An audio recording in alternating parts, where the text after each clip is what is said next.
প্রতিনিয়ত বাড়ছে একের পর এক বৈজ্ঞানিক আবিষ্কার। বিজ্ঞানীরা চমকে দিচ্ছেন বিশ্বকে।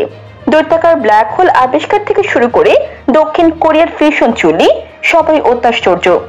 মহাকাশকে নানান দৃষ্টিকোণ থেকে চিনতে গিয়ে এরই মধ্যে এবার নতুন মহাসাগরের সন্ধান পেয়ে গিয়েছেন তারা। পৃথিবীর ভূত্বকের নিচে লুকিয়ে রয়েছে এক বিশাল সমুদ্র। পৃথিবীর পৃষ্ঠ থেকে 700 কিলোমিটার নিচে রিং ওডাইট নামক একটি পাথরে জমা হয়েছে এই ভূগর্ভস্থ মহাসাগরটি। এটি পৃথিবীর পৃষ্ঠের সমস্ত মহাসাগরের মোট আয়তনের 3 গুণ বলে অনুমান করছেন বিজ্ঞানীরা।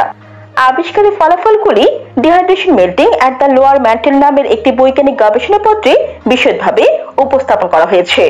রিং ওডাইটের বৈশিষ্ট্যগুলো এতে ব্যাখ্যা করে রেখেছেন বিজ্ঞানীরা। আবিষ্কারকারী দলের একজন গুরুত্বপূর্ণ সদস্য ভূপদার্থবিদ স্টিভ জ্যাকবসন জানিয়েছেন, রিং ওডাইট একটি স্পঞ্জের মতো, তাই এটি অনায়াসে জল শোষণ করতে পারে। আর রিং ওডাইটের স্ফটিক কাঠামোর মধ্যে এমন বিশেষ কিছু রয়েছে যার ফলে এটি হাইড্রোজেনকে আকর্ষণ করে জল আটকে দেয়। বিজ্ঞানীরা আরো জানিয়েছেন যে অবশেষে সমগ্র পৃথিবীর জলচক্রের প্রমাণ দেখতে পাবো আমরা। এর ফলে আমাদের বাসযোগ্য গ্রহ পৃথিবী পৃষ্ঠে ঠিক কত পরিমাণ জল রয়েছে বুঝতে পারবো। বলা বাহুল্য, বিজ্ঞানীরা কয়েক দশক ধরে এই হারিয়ে যাওয়া গভীর জলের সন্ধান করছেন। এই ভূগর্ভস্থ মহাসাগর শনাক্ত করতে মার্কিন যুক্তরাষ্ট্রে 2000 সিসমোমিটারের একটি বিস্তৃত নেটওয়ার্ক তৈরি করা হয়েছিল এবং 500টিরও বেশি ভূমিকম্প থেকে নির্গত তরঙ্গ পরীক্ষা করা হয়েছে। এই তরঙ্গগুলি পৃথিবীর অভ্যন্তরীণ স্তরগুলি সহ এর মূল অংশের মধ্য দিয়ে যায়। এরপর এগুলি আর্দ্র শিলাগুলির মধ্য দিয়ে যাওয়ার সময় হ্রাস অনুভব করে, যা একটি অত্যন্ত বড় জলাধারকে নির্দেশ করে।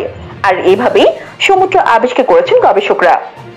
পৃথিবীর নিচে পাওয়া এই সুবিশাল জলাধারের অস্তিত্বকে গুরুত্বপূর্ণ বলে ব্যাখ্যা করে জ্যাকবসন বলেছেন যে পৃথিবীর নিচে সমুদ্র না থাকলে পুরো পৃথিবী জলে ভরে যেত।